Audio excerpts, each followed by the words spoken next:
Bismillahirrahmanirrahim. Assalamualaikum warahmatullahi ta'ala wabarakatuh. Alhamdulillah jumpa lagi bersama saya di suasana yang indah dan sejuk. Hari ini saya di sebuah pinggir sungai ya. Sungai apa ini? Sungai apa ini? Winongo ya, Winongo. Di Guesthouse Upala, Yogyakarta, tentunya daerah Bantul, teman-teman. Jadi kalau mau ke Bantul silakan Anda mampir, silakan Anda menginap di Guesthouse Upala. Baik, alhamdulillah banyak dari klien-klien saya bertanya kepada saya bagaimana cara menyikapi ketika batin ini lelah gitu. Jadi aku capek sekali, aku lelah sekali, apa yang harus aku lakukan? Karena terlalu beratnya kehidupan, terlalu banyaknya masalah begitu. Ya, memang hidup itu masalah kalau orang memikirkan masalah. Tapi hidup itu tidak ada masalah kalau orang tidak memikirkan masalah. Jadi semua tergantung mindset tentunya, tergantung capaian apa yang ingin dicapai. Bagi orang-orang yang ingin mencapai kedamaian sejati atau ketenangan pikiran dan jiwa, atau orang-orang yang ingin betul-betul hidup dalam kedamaian dengan kasih sayang, ya dia akan sederhana cara menyikapi hidupnya. Namun tak kalau orang punya capaian yang berbeda, hidup harus A, B, C, targetnya A, B, C, D, ya biasanya akan banyak mengalami tekanan-tekanan atau kelelahan batinnya. Nah, oleh sebab itu tergantung Anda, hidup Anda mau Anda bawa kemana? Mau mencapai kedamaian sejati, mau mencapai ketenangan, kebahagiaan yang sejati, atau ketenangan pikiran, atau bagaimana? Ada yang hidup itu punya misi, saya harus punya rumah tingkat 10 misalnya, saya harus punya rumah 3, saya harus punya rumah 2, saya harus punya kebun sekian. Nah, tentu untuk mencapai harapan itu pasti ada masalah. Tidak ada harapan, mencapai harapan tanpa ada masalah atau tanpa ada beban gitu ya. Jadi, nah dalam menyikapi beban-beban itu tadi, tentu kita harus tahu ilmunya, bahwa sebuah proses itu sangat dibutuhkan. Namun kalau kita tidak memahami sebuah proses, tidak memahami kendala yang akan kita temukan, ya begitu berhadapan dengan kendala kita protes, kita bingung, kita ketakutan dan kecemasan. Ini yang menjadikan beban batin semakin dahsyat tentunya. Namun bagi orang yang punya pemikiran bahwa hidupnya memang selain dia juga berusaha untuk kepentingan duniawinya, dia ingin mencapai yang namanya kedamaian, ketenangan batinnya. Nah, jadi beda lagi cara menyikapi menghadapi masalah tentunya. Bagi saya contohnya yang intinya saya punya target misi adalah mencapai kedamaian dan ketenangan tentunya ya. Dalam menyikapi masalah-masalah itu saya rileks gitu. Ketika sudah penat pikiran, ketika beban batinnya lelah, ya saya cuma istirahat. Saya lebih banyak fokus mendekatkan diri kepada Allah. Kegiatan-kegiatan yang lain saya hentikan dulu. Saya lebih banyak merenung, lebih memeluk cinta bersama Allah. Rasakan kehadiran Allah, rasakan cinta Allah. Dan saya melepaskan semua beban bahwa semua ini tentu sudah dikendaki oleh Allah. Nah di situ saya berpikir tentang sebuah kelebihan-kelebihan agar saya bisa bersyukur. Alhamdulillah saya masih diberikan mata, diberikan telinga, diberikan kepala, diberikan akal, diberikan kesehatan. Nah, dengan cara mensyukuri itu dan kita tidak protes dengan keadaan, tentu ini juga akan menambah semangat di dalam diri ya. Jadi, oh iya, hidup itu tergantung capaian apa yang ingin kita capai. Nah, akhirnya kita lepaskan beban, kita sabar, sehingga pikiran dan hati akan ada sinkronisasi sehingga nyaman. Kita boleh datang ke tempat-tempat yang rileks sambil tidak memikirkan masalah yang kita hadapi, namun tetap bersyukur kepada Allah bahwa kita masih diberikan kesempatan untuk memperbaiki diri, bahwa kita masih diberikan kesempatan kesadaran. Kebanyakan manusia itu kan protes. Ya kan kalau udah ada satu masalah itu dia menyalahkan keadaan. Padahal asal mulanya juga setiap manusia memiliki kesalahan pada dirinya masing-masing. Itu contoh misalnya kita pernah tertipu orang lain. Saya juga pernah mengalami yang cukup banyak nilai uangnya. Tetapi saya pikir dulu, Jadi semua kesalahan itu sebabnya juga dari kita. Kenapa kita percaya, kenapa kita mempercayakan dia. Jadi sehingga mengakui kesalahan, sehingga ya sudah, kalau sudah kita mengakui kesalahan kita, ya kita kembalikan kepada Allah. Tapi kalau kita tidak merasa salah dalam hal ini, ya orang lain yang kita salahkan, maka akan terjadi protes.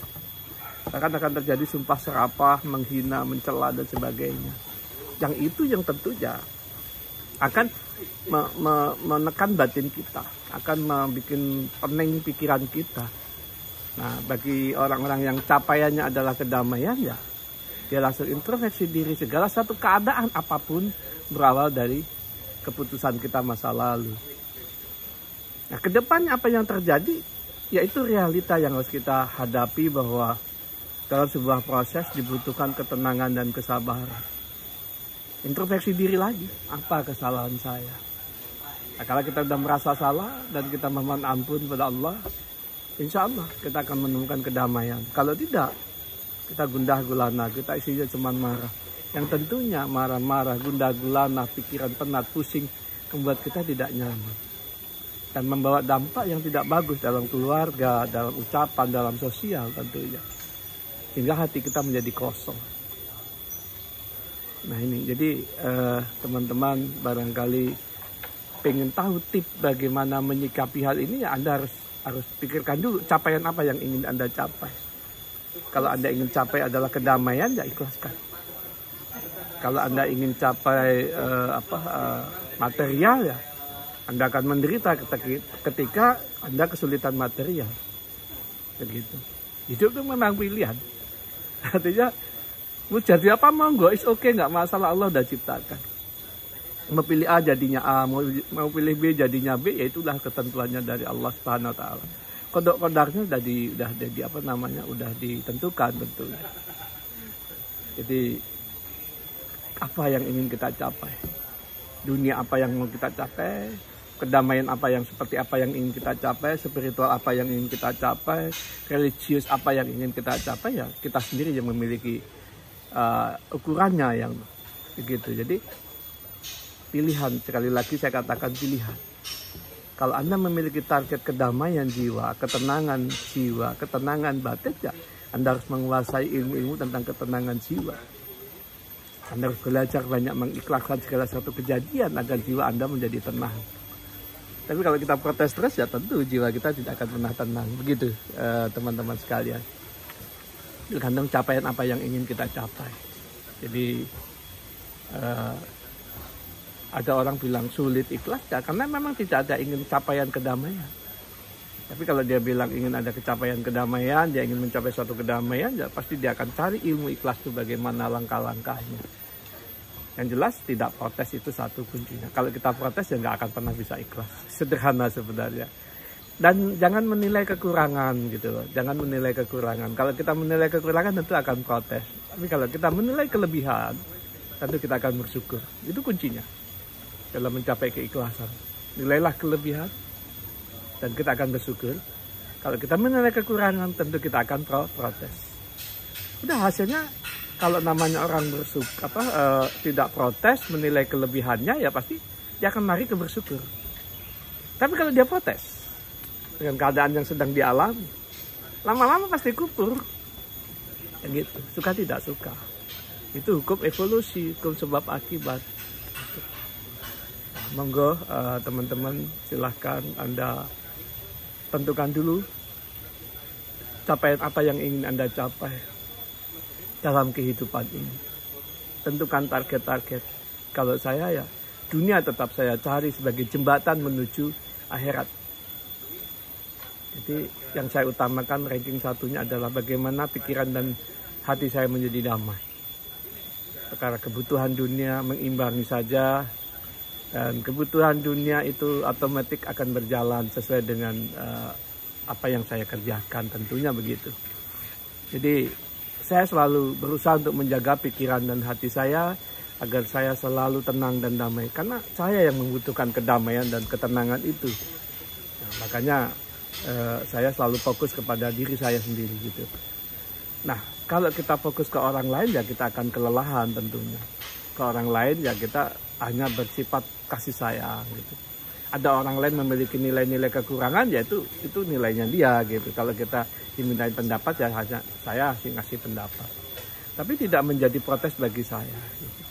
Contoh sederhana, saya punya istri misalnya, istri saya ada nilai-nilai kekurangan dalam perilakunya atau dalam pelayanan dan segala macam. Saya tidak menilai kekurangannya, saya tetap menilai kelebihannya. Kalau saya menilai kekurangan pasti protes, saya lelah pasti. Ya, untuk supaya tidak lelah, supaya pikiran saya tenang, jiwa saya tenang, ya saya nilai kelebihannya. Sesederhana itu saya melakukan bagaimana ikhlas dalam sebuah kehidupan rumah tangga, misalnya seperti itu. Bagaimana ikhlas dalam kehidupan berbisnis dan bekerja, berkarir atau bersosialisasi, semua ada ilmunya. Nilailah kelebihannya, jangan nilai kekurangannya, jangan protes tentang kekurangan. Kalau kita protes dengan kekurangan, maka kita akan lelah, kita akan menderita batin kita. Namun katakanlah kita bisa melihat kelebihan, maka kita akan bisa bersyukur dan meningkatkan kualitas kehidupan kita. Nah begitu teman-teman sekalian, dari saya tip-tip bagaimana bisa mengikhlaskan dengan segala sesuatu kejadian. Capaian apa yang ingin kita capai dalam hidup ini, itu adalah yang harus kita pahami dulu. Saya kira itu dulu dari saya. Akhirul kalam, assalamualaikum warahmatullahi ta'ala wabarakatuh.